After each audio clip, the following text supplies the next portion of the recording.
So இன்றைக்கி 2 விதமான சூப்பரான ஒரு புளிக்குழம்பு தான் நம்ம பார்க்க போகிறோம். ஃபர்ஸ்ட் ஒன் கத்திரிக்காய் வத்த குழம்பு, ரெண்டாவது வெண்டைக்காய் வத்த குழம்பு எப்படி பண்ணுறதுன்னு பார்க்கலாம். வாங்க வீடியோக்குள்ளே போகலாம்.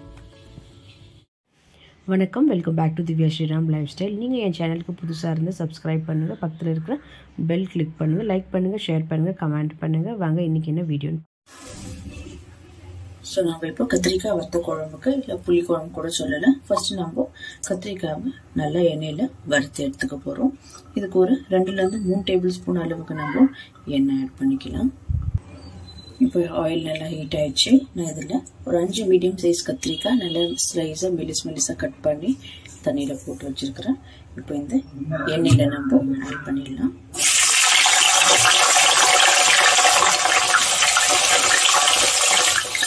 ஸோ இந்த மாதிரி வதக்கி செய்கிறப்போ நம்மளுக்கு புளி குழம்புக்கிட்ட வத்த குழம்பு நல்லா டேஸ்ட்டாக இருக்கும் நம்மளுக்கு.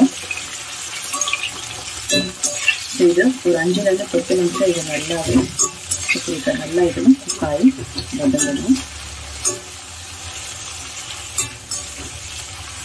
பாருங்க 5 நிமிஷம் இப்போ நல்லா கத்திரிக்காய் நல்லாவே வதங்கிடுச்சு நம்மளுக்கு. ஸோ இந்த அளவுக்கு நல்லா வதங்கி குக் ஆகணும். ஏன்னா அப்போ ரொம்ப டேஸ்ட்டாக இருக்கும் கத்திரிக்காய் புளி குழம்பு. ஸோ இப்போ நம்ம இது கத்திரிக்காயை எடுத்துடலாம். ஸோ நம்ம இதே எண்ணெயில் கொஞ்சமாக கடுகு ஆட் பண்ணிக்கலாம். அண்ட் ஒரு 1/2 டீஸ்பூன் அளவுக்கு வெந்தயம் போட்டோடனே நம்ம வெங்காயம் போட்டுடணும். ஏன்னா எண்ணெய் நல்லா சூடாக இருக்குது, வெந்தயம் தீஞ்சிடும். அதனால் 2 வெங்காயம் நல்லா மெலிசாக கட் பண்ணி வச்சுருக்கேன், அதை ஆட் பண்ணிக்கலாம். ஸோ ஆனியன் போட்டதுக்கப்புறம் ஒரு 10 பல் அளவுக்கு பூண்டு சின்னதாக சாப் பண்ணி வச்சுருக்கேன், அதை ஆட் பண்ணிக்கலாம்.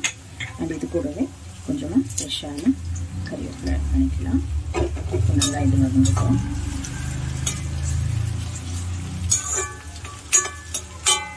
வெங்காயம் நம்மளுக்கு நல்லா வதங்கணும். அப்போ தான் நம்ம நல்லா புளி குழம்பு இதில் நல்லா நம்மளுக்கு திக்காக கிடைக்கும், கிரேவி மாதிரி. ஒரு 5 மினிட்ஸ் நல்லா வதக்கிக்கலாம். ஸோ வெங்காயம் நல்லா இப்போ வதங்கிடுச்சு. இப்போது 2 தக்காளி சின்னதாக மீடியம் சைஸில் வச்சு கட் பண்ணி வச்சுருக்கிறேன், அதை ஆட் பண்ணிக்கலாம். நீங்கள் தக்காளி பேஸ்ட் கூட ஆட் பண்ணிக்கலாம் மிக்சியில் போட்டுட்டு. இது இந்த மாதிரி கூட போட்டால் நல்லாயிருக்கும் நம்மளுக்கு.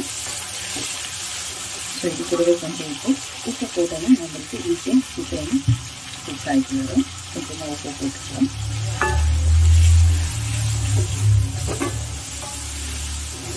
ஸோ இதெல்லாம் நல்லா குக் ஆகட்டும்.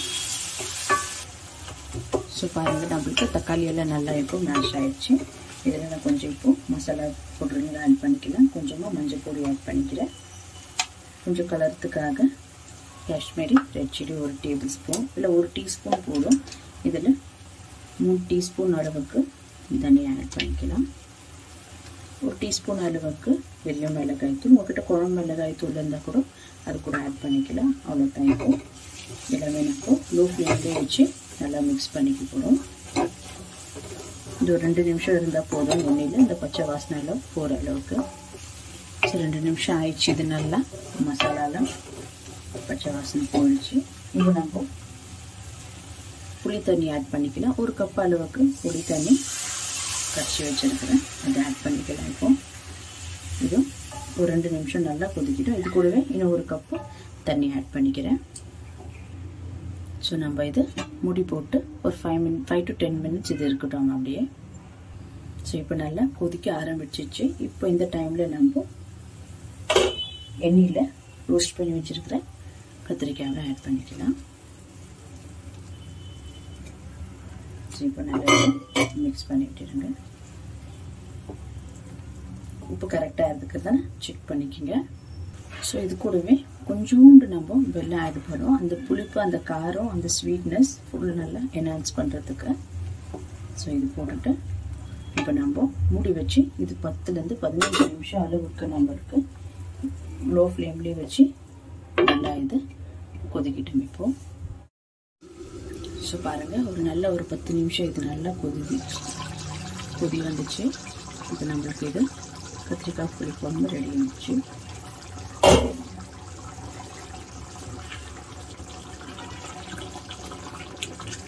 அவ்வளோதான். இந்த திக்னஸ் இருந்தால் நம்மளுக்கு போதும். இப்போ ஃப்ளேம் ஆஃப் பண்ணிடலாம். சரி, அவ்வளோதான். சூப்பரான ஒரு கத்திரிக்காய் வத்த குழம்பு ஆர் புளி குழம்பு கூட சொல்லலாம். உங்களுக்கு இந்த வீடியோ பிடிச்சிருந்தா லைக் பண்ணுங்கள், ஷேர் பண்ணுங்கள், கமெண்ட் பண்ணுங்கள் அண்ட் மறக்காமல் என் சேனலுக்கு சப்ஸ்கிரைப் பண்ணுங்கள். தேங்க்யூ ஃபார் வாட்சிங் திஸ் வீடியோ. ஸோ இப்போ ரெண்டாவது குழம்பு ரெசிபி வெண்டைக்காய் புளி குழம்பு எப்படி பண்ணுறதுன்னு பார்க்கலாம் வாங்க.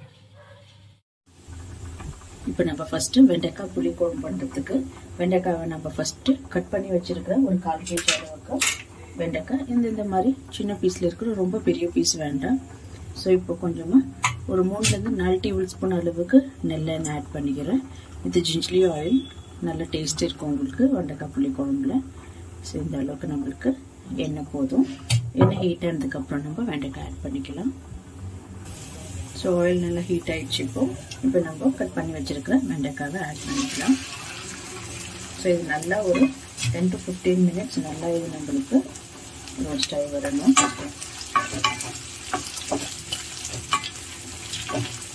சரி, இப்போ நல்லா ரோஸ்ட் ஆகுது. ஸோ பாருங்க, இப்போ வெண்டைக்காய் நல்லா இப்போ வதங்கிடுச்சு. ஹை ஃப்ளேமில் ஒரு 10 minutes வச்சுட்டு ஸோ இப்போ நம்ம இதை எடுத்துக்கலாம். எண்ணெயிலேருந்து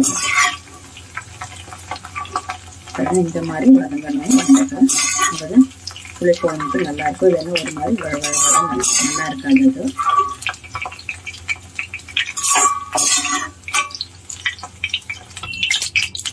இப்போ இதே எண்ணெயில் நம்ம குழம்பு தாளிச்சிக்கலாம். கொஞ்சமாக இதில் நம்ம கொஞ்சம் ஆட் பண்ணிக்கிறேன். கடுகு ஒரு 1/4 teaspoon அளவுக்கு வெந்தயம் ஆட் பண்ணிக்கலாம். ஸோ இப்போ இமீடியட்டாக நம்ம ஆனியன் ஆட் பண்ணிக்கலாம். ஏன்னா எண்ணெய் நல்லா சூடாக இருக்குது, வெந்தயம்னா நல்லா தீஞ்சிடும் இதில். ஸோ 1 கப் அளவுக்கு சின்ன வெங்காயம் ஆட் பண்ணிக்கிறேன். புளிக்குழம்புக்கு சின்ன வெங்காயம் யூஸ் பண்ணணும், இல்லைன்னா நோ ப்ராப்ளம். இன்னும் சின்ன வெங்காயம் யூஸ் பண்ணால் நல்லா டேஸ்ட்டாக இருக்கும். ஸோ வெங்காயம் போட்டாச்சு. ஸோ இது கூடவே ஒரு 1/4 கப் அளவுக்கு, இல்லைன்னா இந்த அளவுக்கு ஒரு ஃபுல் பூண்டு உரிச்சு கட் பண்ணி சாப் பண்ணி வச்சுருக்க சின்ன சின்னதாக அதுவும் இது எண்ணெயிலே ஆட் பண்ணிக்கலாம். நம்ம கொஞ்சம் ஃப்ரெஷ்ஷான கறிவேப்பிலை ஆட் பண்ணிக்கலாம். வெங்காயம் நல்லா வதங்கினா தான் நம்மளுக்கு கிரேவி நல்லா திக்காக கிடைக்கும். ஸோ பாருங்கள், வெங்காயம் பூண்டெல்லாம் நல்லா இப்போ நம்மளுக்கு ரோஸ்ட் ஆகிடுச்சு. இதில் இப்போ 2 மீடியம் சைஸ் டொமேட்டோ சாப் பண்ணி வச்சுருக்கிற சின்ன சின்னதாக கட் பண்ணி வச்சுருக்கிறேன், அதை ஆட் பண்ணிக்கலாம். ஸோ இதில் கொஞ்சம் ஒரு டீஸ்பூன் அளவுக்கு உப்பு ஆட் பண்ணிக்கிறேன். அதை சீக்கிரம் குக் ஆகிடும் தக்காளி வெங்காயமெல்லாம்.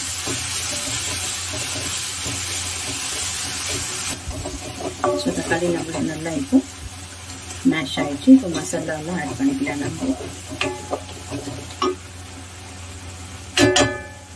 ஸோ இப்போ இதில் தேவையான அளவுக்கு கொஞ்சமாக ஒரு 1/4 teaspoon அளவுக்கு மஞ்சள் பொடி ஆட் பண்ணிக்கிறேன். ஒரு டீஸ்பூன் அளவுக்கு காஷ்மீரி மிளகாய் தூள் ஆட் பண்ணிக்கிறேன். இது நல்ல கலர் இருக்கும் வெண்டைக்காய் புளி குழம்புக்கு.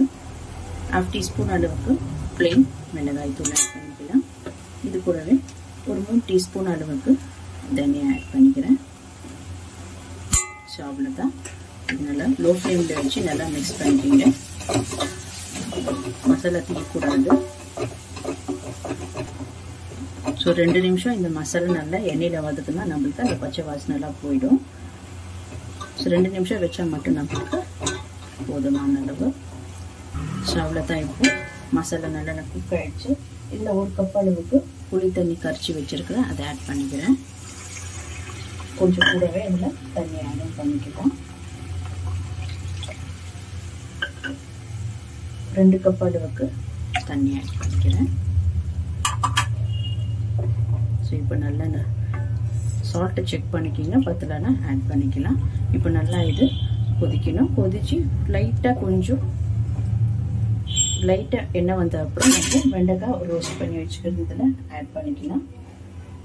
ஸோ இது ஒரு 10 minutes நல்லா இது நம்மளுக்கு பாயில் ஆகட்டும் இது. ஸோ பாருங்கள், இப்போ ஒரு 10 நிமிஷம் நல்லா இது கொதி வந்துடுச்சு. இப்போ நம்ம ரோஸ்ட் பண்ணி வச்சுருக்கிற வெண்டைக்காய் இதில் ஆட் பண்ணிக்கலாம்.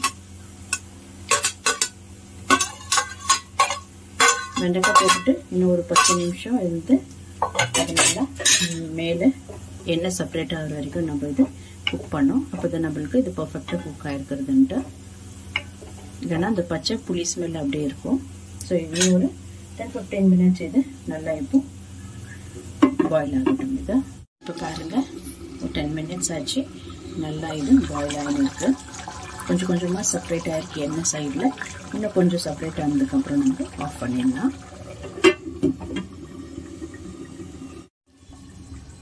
பாருங்கள், இப்போ டோட்டலி 15 மினிட்ஸ் ஆச்சு. இப்போ நம்மளுக்கு எண்ணெயெல்லாம் மேலே கம்ப்ளீட்டாக வந்திருக்கு பாருங்கள். இப்போ பர்ஃபெக்டாக நம்மளுக்கு இது குக் ஆகிருக்கு. இப்போ ஃப்ளேம் ஆஃப் பண்ணிடலாம்.